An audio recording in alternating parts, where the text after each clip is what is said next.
नमस्कार मंडळी, श्री स्वामी समर्थ. तर आज मी पहिल्यांदाच व्लॉग टाकत आहे. तर मी राहते कोल्हापूरमध्ये. तर आज आम्ही गेलो होतो, म्हणजेच गुरुपौर्णिमे दिवशीचा हा व्लॉग आहे. त्या दिवशी आम्ही गेलो होतो कनेरी मठात. तर बघा इथे आमच्याबरोबर म्हणजे आमच्या गावातील पुण्याच्या तिथेच माझं गाव आहे, म्हणजे माहेर. तर तिथली काही लोकं पण माझी वडिलांची गाडी आहे, तर त्यामधून आली होती 4-5 लोकंसुद्धा, म्हणजे गावातलीच लोकं.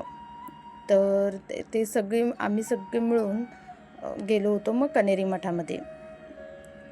तर इथे बघा मस्त मी कनेरी मठाचं जे प्रवेशद्वार आहे ते तुम्हाला इथे दाखवत आहे. आणि हे आजूबाजूला बघा किती सुंदर निसर्ग आहे. आणि पहिली मेन गोष्ट म्हणजे ना, इथे सगळ्यात सुंदर गोष्ट एक बघायला मिळते ती म्हणजे झाडं.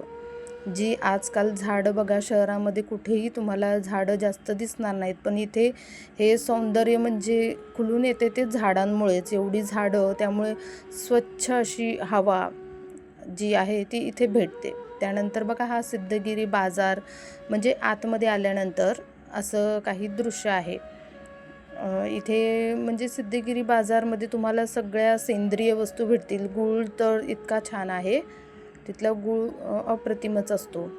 तसेच तूपसुद्धा प्युअर भेटतं. थोडंसं महाग आहे, म्हणजे बाहेरच्यापेक्षा ना तुपाची किंमत जरा जास्त आहे, पण तरी ठीक आहे. म्हणजे मला वाटतं प्युअर जर तुम्हाला भेटत असेल गाईचं अगदी प्युअर तूप, तर त्यासाठी थोडे जास्त पैसे गेले तरी पण काही एवढं वाटत नाही.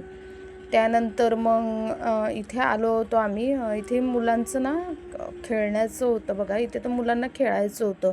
खेळण्यासाठी इथे बरंच काही आहे बघा. आता इथे माझी मुलं दोघंजणंसुद्धा गेली होती ते खेळण्यासाठी. मुलांना खेळण्यासाठी अगदी मस्त आहे ते. म्हणजे जर तुम्हाला एक दिवस कुठे असं मस्त फिरून यायचं असेल तर त्यासाठी कनेरी मठ मस्तच आहे. तिथे बघण्यासाठी सुद्धा बरंच काही आहे, प्रदर्शन आहेत. त्यानंतर असं मुलांना घसरगुंडी म्हणा, बऱ्याचशा गोष्टी इथे खेळण्यासाठी सुद्धा आहे. आता पावसाळा असल्यामुळे ना बाकीचं सगळं त्यांनी बंद ठेवलं होतं. फक्त इथे असं हे किलबिल एक काय बोलतात ना, याचं नाव आहे. तर तिथे असं मस्त मुलांना खेळण्यासाठी होतं. तर मुलं छान अशी एन्जॉय करत होती इथे. आणि आपल्याला पण जरा एक दिवस थोडंच असं बाहेर कुठे फिरून आलं तर आपलंसुद्धा मन अगदी छान होतं, छान वाटतं नाही का. तर मग इथे आणि कसं टाईम लिमिट म्हणजे अर्धा तास तरी देतातच मुलांना खेळण्यासाठी. तर मग काय माझी मुलं इथे मनसोक्त खेळली अर्धा तास. त्यानंतर मग आलो. तर मंडळी इथेच प्रवेशद्वारापाशी आलो तर तिथे बघा छान अशी शंकराची मूर्ती आहे. नंदी देखील पुढे आहेत. मी फोटो वगैरे आम्ही काढले, व्हिडिओसुद्धा तिथलं घेतला. अगदी छान वाटतं बघा. म्हणजे मन अगदी ना प्रसन्न होतं हे सगळं काय बघून नाही का. झाडी बाजूनी त्यातच शंकराची मस्त मूर्ती आहे. त्यानंतर मग इथेच प्रवेशद्वारापाशीच असे छान मोठे हत्ती आहेत. तर ते हत्तींना देखील बघून अगदी छान वाटत होतं. म्हणजे इथे आलं ना तर मनाला एक वेगळाच आनंद भेटत असतो. तसंच महादेवांची एवढी मोठी शांत प्रतिमा बघून ना मन अगदी बोलतात ना एक मोटिवेशन असं भेटतं इथे कनेरी मठामध्ये आलं. त्यामुळे मी जेव्हा कधी माझे वडील येतात, ते असे गुरुपौर्णिमेला वगैरे असे अधूनमधून येत राहतात. पुण्याला असतात, त्यामुळे जेव्हा येतात त्यावेळी मी आवर्जून इथे कनेरी मठावरती येतेच. दिसायला म्हणजे नैसर्गिकदृष्ट्या तर खूप सुंदर आहे. आणि त्याचबरोबर आपले विचारसुद्धा नाही का, विचारांमध्ये पण आपला फरक पडतो. म्हणजे एक सकारात्मक विचार जे महाराज आहेत काडसिद्धेश्वर महाराज, तर त्यांचं भजन कीर्तन, परत जे ते सांगतात सत्संग भरतो, तर तो एक छान वाटतो मनाला.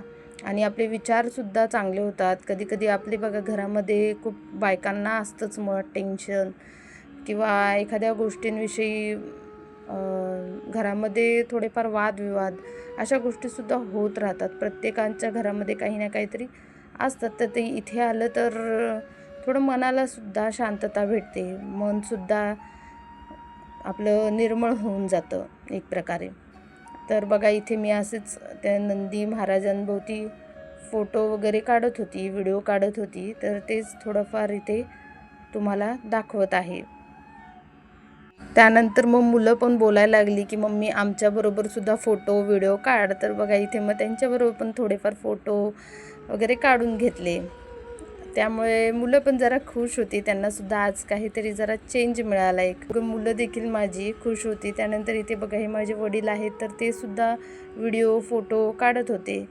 आणि कसं मुलांना पण एक हौस असते, म्हणजे आजोबा आजी हे त्यांच्याकडनं जे भेटणारं प्रेम आहे ना, ते आपल्या प्रेमापेक्षा त्यांना ते खूप अप्रूप असतं नाही का लहान मुलांना.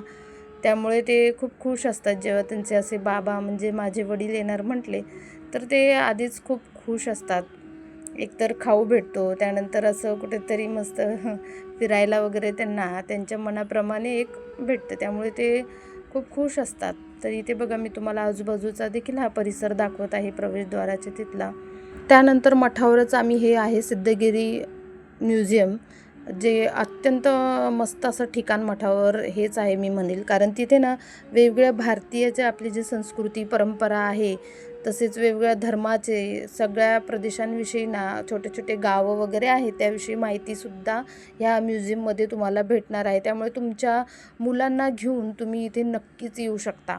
तर इथून ना ते छोटी छोटी जे गावं दिसत आहेत, तर तिथे माझा मुलगा मला बोलत होता त्या दगडावरूनच तू ये. म्हटलं नको बाबा, पाय वगैरे स्लिप होण्याची भीती असते आता पावसाळ्यात. तर बघा इथे हा माणसाची मूर्ती कशी तयार केलेली आहे, तो फोटो टिपताना दाखवलेला आहे.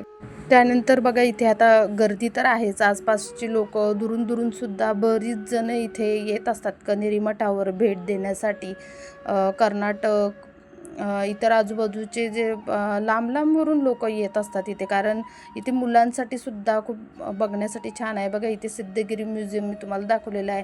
आपल्या भारताच्या सर्व संस्कृतींविषयी परंपरांविषयी छोटी छोटी गावं, परत प्राण्यांविषयी पक्ष्यांविषयी सर्वांविषयी माहिती ना इथे दाखवली गेलेली आहे. त्यामुळे तुम्ही नक्कीच इथे आपल्या मुलांना घेऊन येऊ शकता. 1-2 दिवसाची ट्रिप जर तुम्हाला काढायची असेल तर सगळ्यात उत्तम पर्याय म्हणजे हे कनेरी मठच आहे.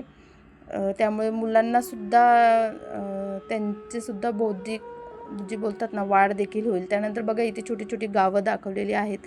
मस्त हे तर बघून खूप छान वाटलं, कारण कशी छोटी छोटी गावं असं वसवलेलं दाखवलेलं आहे. त्यामध्ये मस्जिद दाखवले, मंदिर दाखवले, कौलारू घरं दाखवलीत, स्लॅबची घरं दाखवलेली आहे. त्यानंतर माझा मुलगा तर मला दाखवत होता, मम्मी बघ इथे ट्रेनसाठी सुद्धा ना पटरी वगैरे दाखवलेली आहे. त्यामुळे बघा इतकं सुंदर वाटत होतं ना, सगळं अगदी छान दाखवलेलं आहे. आणि छोटी छोटी ही घरं ती बघून ना खूप कौतुक वाटत होतं. इथे बघा मी तुम्हाला शाळा पण दाखवते, त्यांनी शाळासुद्धा दाखवलेली आहे. त्यामुळे इथे लिहिलेलं आहे, आणि इथे लिहिलेलं आहे की आत प्रवेश करू नका म्हणून. त्यांनी जे लावले, काय काय मुलं काय करतात आतसुद्धा जातात ना, त्यामुळे ते मग ते घरांना वगैरे नुकसान पोहोचू शकतं, म्हणून त्यांनी तिथे आता लिहूनच ठेवलेलं आहे की आत कुणीही जाऊ नका, नाही तर तुम्हाला दंड देखील भरावा लागेल. तर बघा इथे किती छान दाखवले, छोटी अशी घर, त्याची बाल्कनी दाखवलेली आहे. हे बघून इतकं छान वाटत होतं ना, मस्त वाटत होतं. मुलं पण एन्जॉय करत होते. त्यानंतर बघा इथे पाण्याची टाकी देखील मागं दाखवलेली आहे. छोट्या छोट्या वस्तू इतक्या छान पद्धतीने इथे दाखवलेले आहे. ते घरं वगैरे वसलेलं गावच एक दाखवलेलं आहे. त्यामुळे मस्त वाटत होतं. मुलांना आवड असते अशा छोट्या छोट्या वस्तू बघण्यामध्ये, घरं बघण्यामध्ये, तर ती खूपच रमून गेली होती इथे. त्यानंतर बघा तुम्हाला मी आजूबाजूचा असा सगळा परिसर कॅमेराने दाखवलेला आहे. बघा इथे मोरसुद्धा मस्त, त्यांनी मोरांची सुद्धा मूर्ती अगदी छान काढलेल्या आहेत. आणि आता पावसाळ्यात कसं सगळीकडे हिरवंगार असतं ना, त्यामुळे अगदी मन प्रसन्न होऊन जातं. उन्हाळ्यात सगळी रखरख असते, त्यामुळे बाहेर देखील पडावं वाटत नाही. पण पावसाळ्यामध्ये असं सगळं दृश्य बघून खूप छान आणि मनाला खूप छान प्रसन्न वाटतं नाही का. आता इथे बघा हे सुद्धा म्हणजे किती जिवंत वाटत आहेत हे पण मूर्ती बघून. ती बाई ढोल वाजवत आहे, तिच्या पाठीमागे एक मूल पण आहे. खूप छान वाटत होतं हे बघून सुद्धा. त्यानंतर मग सगळं फिरून मग मुलांना लागली होती भूक, त्यामुळे मग आता इथे त्यांना वडापाव खायला दिला होता, कारण महाप्रसाद तर असतोच इथे. त्यामुळे म्हटलं वडापाव खा. त्यानंतर म्हटलं आपण महाप्रसाद खाऊया. मग बघा आता इथे मग आम्ही परत आलो होतो महाप्रसादच घेण्यासाठी, तिकडे चाललो होतो. तर मंडळी असा होता हा व्लॉग. पहिल्यांदाच मी व्लॉग तयार करत आहे. जर आवडला असेल तर नक्कीच चॅनलला लाईक, शेअर आणि सबस्क्राईब नक्कीच करा. आणि हा माझा पहिलाच व्लॉग होता, त्यामुळे मला कमेंटमध्ये व्लॉग कसा झाला हे नक्की सांगा. धन्यवाद.